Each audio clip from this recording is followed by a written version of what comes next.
Train journey किसे नहीं पसंद है। मुझे बहुत पसंद है, आपको भी पसंद होगी। सोमनाथ को भी बहुत पसंद थी। पर उस रात सोमनाथ के साथ कुछ ऐसा हुआ कि सब कुछ बदल गया।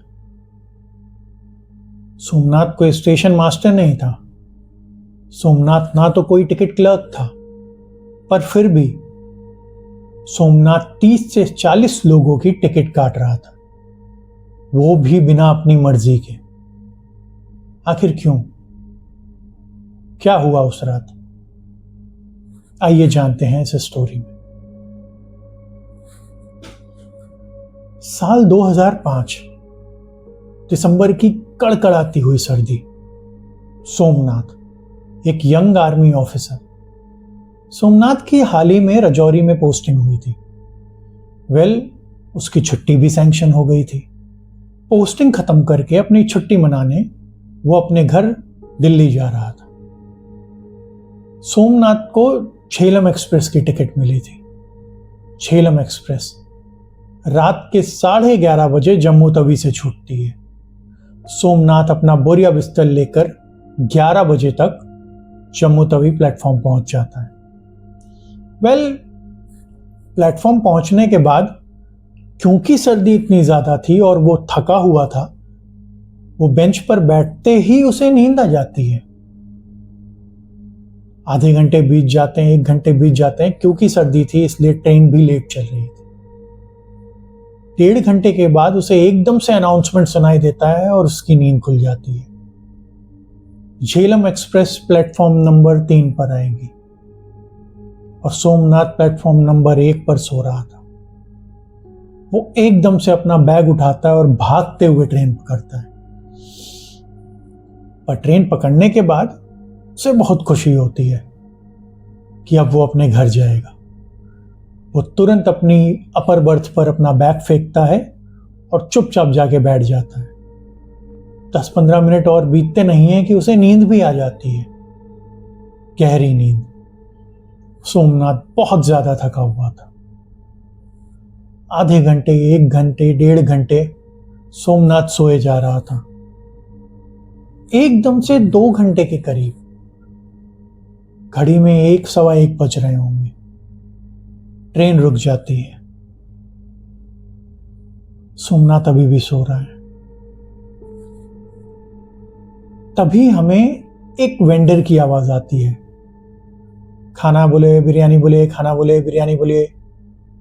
वो वेंडर धीरे धीरे ऐसे ही बोलते हुए सीट पर सबको पूछ रहा है कि भाई आगे खाना नहीं मिलेगा, पैकेट ले लो, आगे खाना नहीं मिलेगा, पैकेट ले लो।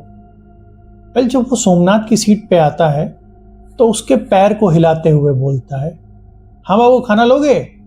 भाई पैकेट ले लो, आगे मिलेगा नहीं। सोमनाथ की नींद खुल जाती है। थोड़ा सा गुस्सा होते हुए कहता है कि यार ये कोई तरीका है जगाने का किसी को? क्या तुम मुंह से नहीं बोल सकते हो कि खाना ले लो, पैकेट ले लो? क्यों चिल्ला रहे हो? बोलता है, अरे भाई खाली इतना कह रहे हैं कि पैकेट ले लो, ठीक है, आगे खाना नहीं मिलेगा। सोमनाथ उसे बोलता है कि मुझे नहीं चाहिए, तुम जाओ यहां से। अब सोमनाथ की नींद पूरी तरीके से टूट चुकी है। वो अपनी सीट से नीचे झांकते हुए देखता है तो उसे लगता है कि एटलीस्ट पता तो चले कि कौन सा स्टेशन है, आखिर ट्रेन कहाँ रुकी है, या फिर ट्रेन यार्ड में रुकी है, या फिर ऐसे ही स्टॉप हो गई है। सोमनाथ अपनी सीट से नीचे उतरता है। वो सोचता है कि चलो चल के देख लेते हैं कौन सा स्टेशन आया है। वो गेट तक जाता है और बाहर झांकते हुए देखता है तो बहुत ज्यादा फॉग है और उसे कुछ भी क्लियर नहीं दिखाई दे रहा है कि आखिर कौन सा स्टेशन है। बस ये जानने के लिए कि ट्रेन क्यों रुकी है, कौन सा स्टेशन है, वो नीचे उतर जाता है। नीचे उतर के इधर उधर नजर घुमाता है तो देखता है कि एक बूढ़े से आदमी को वो आग सेक रहा था। वो उसके पास जाता है, थोड़ी आग सेकता है और बातों बातों में ही उससे पूछता है कि दादा ये कौन सा स्टेशन है। जब सोमनाथ उनसे दोबारा पूछता है कि दादा ये कौन सा स्टेशन है, तो आदमी बिना कुछ बोले अपनी बीड़ी जलाता है और वहां से निकल जाता है, आग को वैसे का वैसा ही छोड़ के। सोमनाथ को ये बात थोड़ी अजीब लगती है कि क्या यार, बस स्टेशन का नाम तो पूछा था, इसमें ऐसी क्या बात है। वो भी उठ जाता है। अब उसे और ठंड लग रही है। वो सोचता है बेटर रहेगा कि ट्रेन के अंदर ही जाके बैठूं। ठीक है, बाहर रह के कोई फायदा नहीं, बस ठंडी लगेगी। वो ट्रेन के अंदर जाता है और देखता है कि कुछ लोग अभी जगे हुए हैं। वो उनमें से किसी एक से पूछता है कि भाई ये कौन सा स्टेशन है? तो वो भी उसे जवाब नहीं देता है। वो दूसरे बंदे से पूछता है कि दादा ये कौन सा स्टेशन है? अब सोमनाथ का पारा चढ़ रहा है, क्योंकि एक एक करके ना तो पहले उस बूढ़े आदमी ने जवाब दिया, ना ही इन दोनों पैसेंजर्स ने जवाब दिया। आखिर बात क्या है? वो अपनी सीट पर बैठने की सोचता है कि मैं जा रहा हूं, अपनी सीट पर बैठता हूं, जब चलनी होगी ट्रेन तब चलेगी। वो अपनी सीट पर बैठने जा ही रहा होता है, तभी उसे वो बिरयानी वाला दिखता है। वो तुरंत उसे बुला के पूछता है, ओ बिरयानी वाले, सुनो, यहां आना।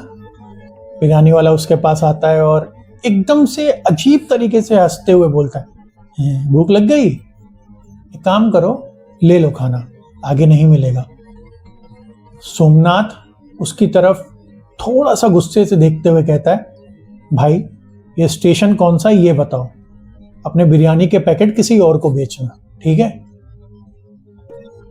वो बंदा अजीब सा जवाब देता है, भाई हमारा काम खाना खिलाना है, आगे का जो भी जानकारी चाहिए स्टेशन मास्टर से पूछो, ठीक है? बाकी बिरयानी पैकेट ले लो, आगे खाना नहीं मिलेगा। सोमनाथ का दिमाग अब खराब हो चुका है। उसकी आंखें लाल हो रही हैं, उसे बहुत ज्यादा गुस्सा आ रहा है कि आखिर हो क्या रहा है। जिससे देखो कोई भी मुझे जवाब नहीं दे रहा है, कोई मुझे ये नहीं बता रहा है कि कौन सा स्टेशन है। वो सोचता है कि अब मैं नीचे उतरूंगा और थोड़ा सा टहलूंगा और मैं खुद देख लूंगा कि कौन सा स्टेशन है। सोमनाथ नीचे उतरता है। इतना ज्यादा धुंध है कि उसे बहुत ज्यादा सर्दी लग रही होती है, और सर्दी ऐसी कि आपकी हड्डियां चीर दे। फिर भी सोमनाथ की वो जिद कि कौन सा स्टेशन है उसे नीचे उतार देती है। वो नीचे उतर के देखता है कि इतनी ठंडी में एक बूढ़ी औरत अंडे गरम कर रही है। वो सोचता है कि यार ठंडी बहुत ज्यादा है, क्यों ना मैं 2 अंडे खा लूं। वो उनके पास जाता है और पूछता है कि हाँ माँ जी, अंडे कैसे दिए? वो औरत को जवाब नहीं देती है, बस मटका दिखा देती है कि ये मटके में 2 अंडे पड़े हैं, ले लो। सोमनाथ एकदम से सोचता है, मैंने तो इसे बोला नहीं कि मुझे 2 अंडे चाहिए, तो इसने सिर्फ 2 अंडे क्यों दिखाए? वो दोनों अंडे उठाता है, पर जैसे ही वो देखता है उस अंडे की तरफ, अंडे की जो जर्दी है वो पीली नहीं, वो लाल है। सोमनाथ का दिमाग एकदम से बौखला जाता है कि ये कैसा अजीब सा अंडा है। वो अंडा नहीं खाता, वो अंडा छोड़ देता है, पैसे देता है, आगे निकल जाता है। तभी दूर वो देखता है कि एक बोर्ड बना हुआ है। उसे लगता है यही होगा जिस पे स्टेशन का नाम लिखा होगा। वो धीरे धीरे उस तरफ पहुंचता है। उस बोर्ड को वो देखने ही वाला होता है, तभी पीछे से किसी का हाथ आता है। सोमनाथ एकदम से सहम जाता है, यह हाथ किसका है? वो तुरंत पीछे घूम के देखता है, आप कौन? वो देखता है कि एक आदमी अंडे के पीले पार्ट जितना पीला, उसकी शक्ल और पूरे सफेद कपड़े। वो सोमनाथ को बोलता है, क्या चाहिए, क्या हुआ? सोमनाथ उससे तुरंत सवाल करता है, अरे स्टेशन का क्या नाम है? कोई मुझे बता ही नहीं रहा है, और आखिर ट्रेन इतनी देर से रुकी हुई है, ये ट्रेन चलेगी भी कि नहीं चलेगी? ये 5वां बंदा था जिसने उल्टा जवाब दिया सोमनाथ को। वो सोमनाथ को बोलता है कि जहां जाना है उस जगह का नाम बता दो, मैं तुम्हें पहुंचा दूंगा, क्योंकि ये ट्रेन तो कहीं नहीं जा रही है। सोमनाथ को अजीब लगता है और पहली बार उसे थोड़ा डर भी लगता है, पर वो आदमी उसे इशारे से कहता है मेरे पीछे आओ। सोमनाथ चाहता तो ना जाता, पर एकदम से उसे ऐसा लगा कि वो आदमी उसे खींच रहा है, सिर्फ बुला नहीं रहा है, उसे खींच रहा है। सोमनाथ बिना अपनी मर्जी के उसे फॉलो करने लगता है। दोनों उस ठंड में, अंधेरी ठंड में, धीरे धीरे धीरे एक कमरे के पास पहुंचते हैं। ये कमरा जहां टिकट काउंटर है। दोनों कमरे के अंदर दाखिल होते हैं। सोमनाथ जब अंदर घुसता है तो उसके रोंगटे खड़े हो जाते हैं। उसे समझ ही नहीं आता कि यहां हो क्या रहा है। वो अपने चारों ओर देखता है और खुद से बोलता है ये कैसे हो सकता है? इस प्लेटफॉर्म पर तो पावर का कोई सोर्स ही नहीं है। हर जगह सिर्फ और सिर्फ लालटेन जल रही है, या आग जल रही है, या मोमबत्ती जल रही है। तो इसका कंप्यूटर कैसे चल रहा है? जैसे ही वो ये बात कहता है, जोर की आंधी जैसी हवा आती है। टिकट काउंटर का दरवाजा बंद हो जाता है। कंप्यूटर की लाइट्स बंद हो जाती है। प्लेटफॉर्म पर पूरा अंधेरा हो जाता है। सोमनाथ के पसीने छूट रहे हैं। सोमनाथ की हालत खराब हो रही है। वो उस अंधेरे में दरवाजे की तरफ भागता है। कभी कुर्सी से लड़ रहा है, कभी मेज से लड़ रहा है, कभी उसे चोट लग रही है, पर वो तेजी से चिल्ला रहा है कि अरे भाई दरवाजा खोलो, ये क्या मजाक है? यहां कोई मजाक नहीं चल रहा है, जल्दी दरवाजा खोलो, मुझे ये सब सही नहीं लग रहा है। मुझे अपनी ट्रेन में जाना है, मुझे अपनी सीट पर बैठना है, ये सब क्या कर रहे हो मेरे साथ? सोमनाथ के जब पसीने छूट रहे थे, उसी मोमेंट सोमनाथ को एक चीज नजर आती है। वो कंप्यूटर फिर से ऑन हो जाता है, और इस बार सिर्फ कंप्यूटर ऑन नहीं हुआ। टिकट काउंटर की ओर जब उसकी नजर घूमती है तो वो देखता है कि एक प्लेटफॉर्म जो पूरा का पूरा सुनसान था और सिर्फ सामान बेचने वाले थे इक्का दुक्का, उस पे अचानक से 40-50 लोगों की भीड़ आ गई है और सारे ही टिकट काउंटर की तरफ बढ़े आ रहे हैं। सोमनाथ ये देखकर दंग हो जाता है, पर उससे ज्यादा चौंकाने वाली हरकत अब होती है जब मानो सोमनाथ की बॉडी पर किसी और का हक हो। सोमनाथ के दिमाग को और शरीर को कोई और ही चला रहा हो। वो सोमनाथ को धक्का देता है, कुर्सी पर बिठाता है, और अब सोमनाथ के हाथ खटाखट खटाखट टिकट काट रहे हैं।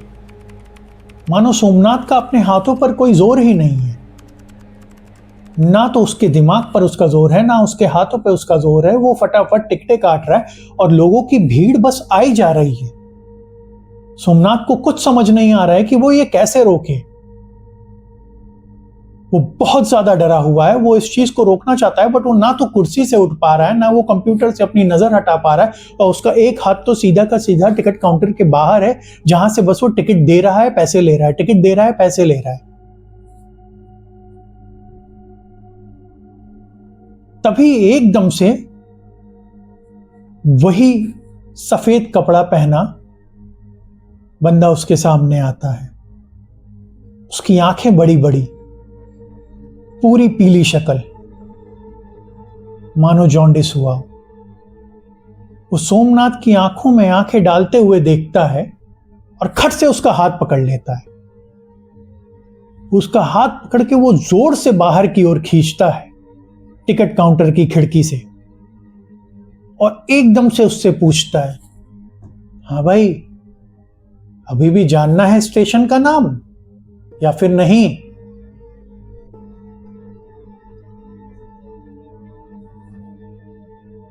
सोमनाथ के हाथों में दर्द हो रहा होता है और वो चीखते हुए चिल्लाता है कि छोड़ो मेरा हाथ। और जैसे ही वो चिल्लाता है छोड़ो मेरा हाथ, उसकी आंखें खुलती है और वो देखता है कि वो ट्रेन में अभी भी अपनी अपर बर्थ पर लेटा हुआ है।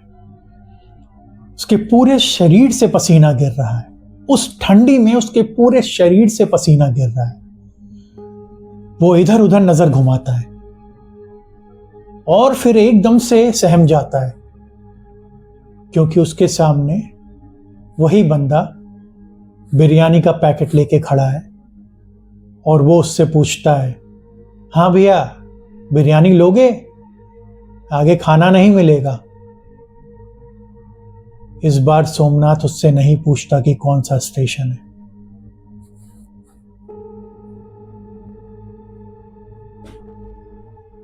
अब ये कहानी सोमनाथ का एक बुरा सपना था या फिर सच में सोमनाथ के साथ ऐसा कुछ घटा, ये तो सिर्फ सोमनाथ जानता है। पर उस रात के बाद से सोमनाथ की ट्रेन जर्नी बिल्कुल बदल गई। अगर आपको ये स्टोरी पसंद आई तो प्लीज हमारे चैनल अभिषेक दुबे स्टोरीज को सब्सक्राइब करिए और कमेंट जरूर करिएगा।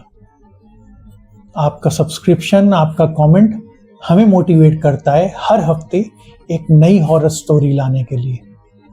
मैं फिर लौटूंगा अगली हॉरर स्टोरी के साथ अगले हफ्ते। तब तक के लिए बाय।